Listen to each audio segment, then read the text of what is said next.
Cleveland. Thank you, Mayor, for joining us today. Well, thanks. Thank you, sir. So, first, can you tell us about what inspired you to get into politics?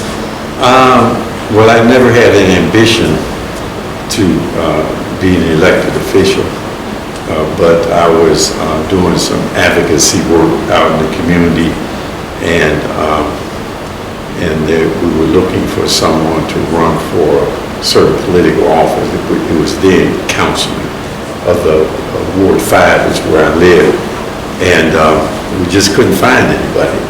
And so ultimately I wound up being last person standing after we eliminated all the potential prospects as to who we would support, and it wound up being me. That's how I got into it. But I didn't have an ambition to do it. And so people can get to know you, can you tell us a little bit about your background and your family life? Well, I stay on, for those who know Cleveland, I stay on 38th and Central. And my family's lived there since 1960. It's 99.9% African American community. At one time, I'm old enough to remember the tail end of the segregation, and that was where people who migrated from the South, or people who were African American, that's where they lived, in Central and a couple other places. And so it was like, I can remember having professional people and working people and poor people all living in the same spot, and we all went to school together, things like that. And then after the riots and the civil rights movement, fair housing, people moving out, redlining, those other things that have a severe economic impact on the community, those kind of things happen in a way that really destroyed the community in a way that it became what eventually became known as a ghetto. We had the poorest of the poor left in public housing, surrounded by acres of vacant land, and then families like mine, we lived in houses that were all like dotted in all that vacantness.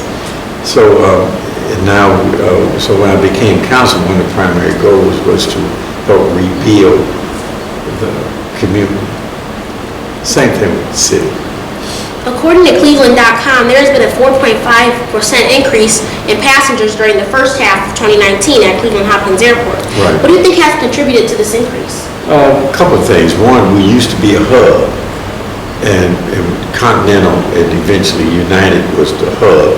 And whenever you have a hub airline, they pretty much dictate what goes on at the airport. But once we were D-hub, so to speak, where we were not considered a hub airport by Continental United, we were able to go out and court and market ourselves to lower cost carriers. So as a result of that, we weren't just a transfer place where planes came in from the hub carriers and they transferred from this plane to that plane to go somewhere else. We became a place where it was origination of passengers and a destination of passengers.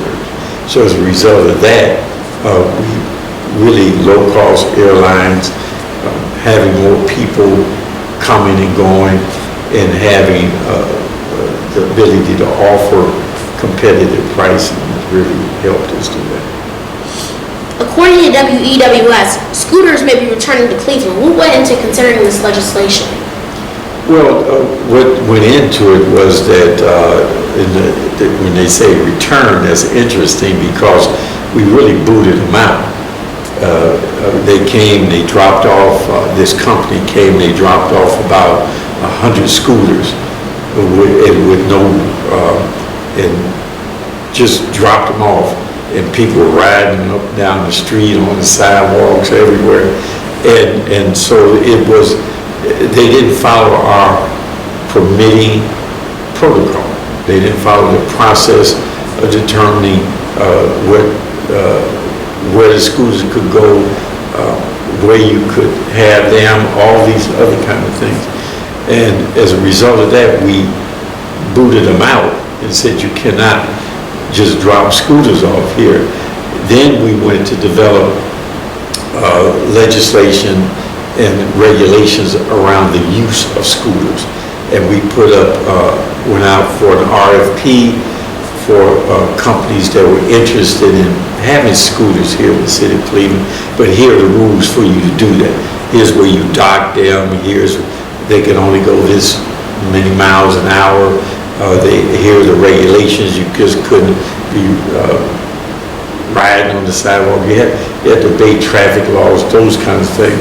So now since we have that in place, and we know that people are like scooters, and it's something that people wanted, we decided to, well, if they were going to be here, they were going to have to follow the law, the rules. And once we established that, now we're saying to them, you can come, and here's the bid process, and we will pick who we want, and then you have to follow these rules. A WKYC NBC3 headline reads, Cleveland MLB unveiled Jim Thome All-Star Complex at the Brookside Reservation. What positivity came out of this groundbreaking? Well, what happened was we had the All-Star game here in Cleveland. And when you have an All-Star game, Major League Baseball puts on a week worth of events, from zip lines to different kind of activities, right? The other thing that they do is invest money in what they call legacy projects, something that would last beyond the week that they spend in that city.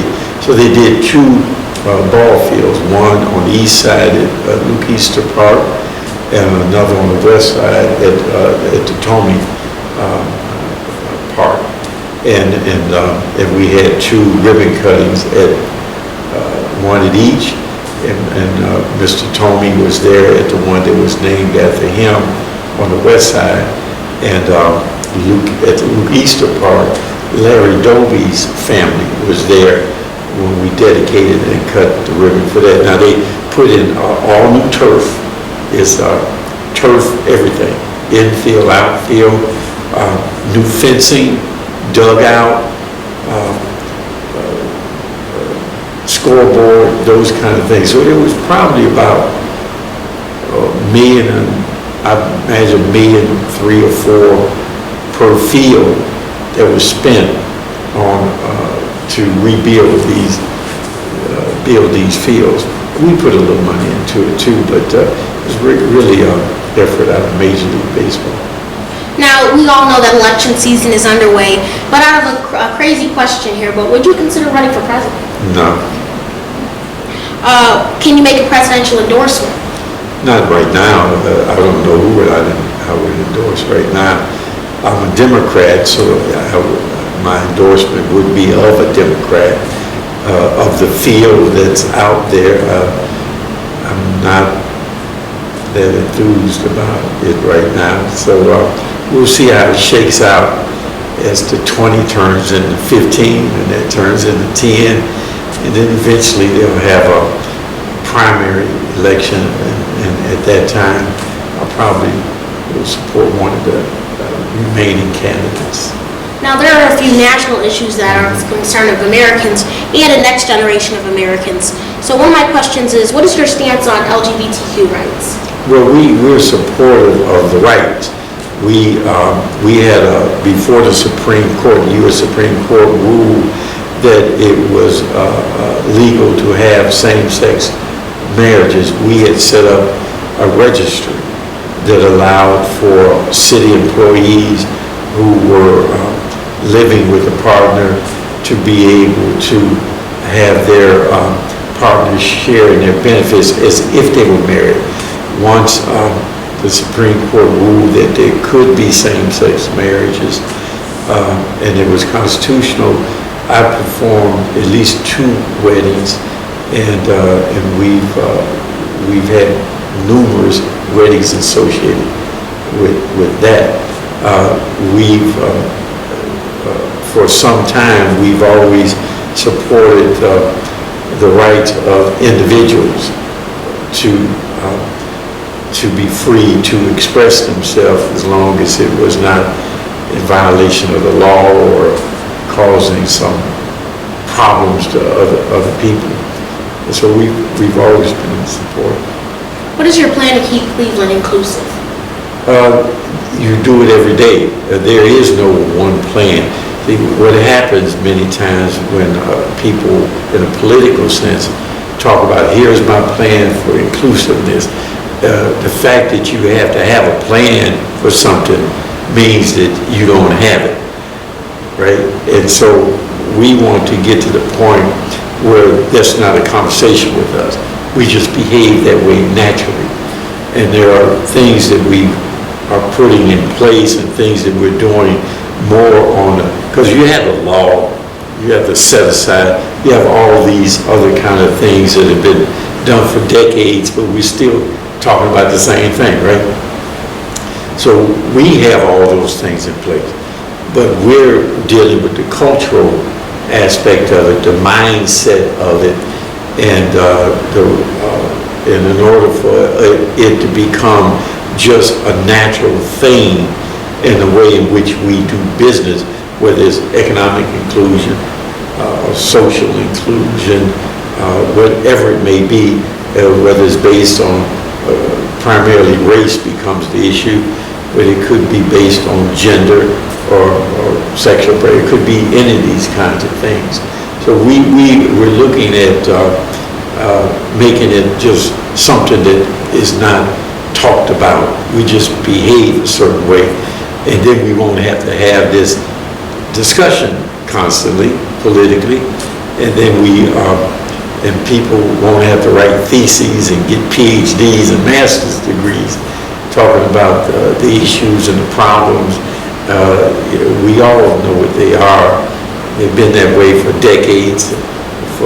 And in America, they've been that way for a few centuries.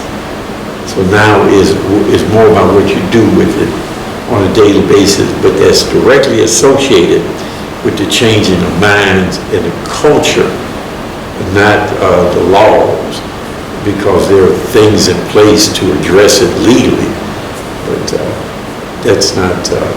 But I will say to you, young man, that I remember the civil rights movement. I was young like yourself, and even though I wasn't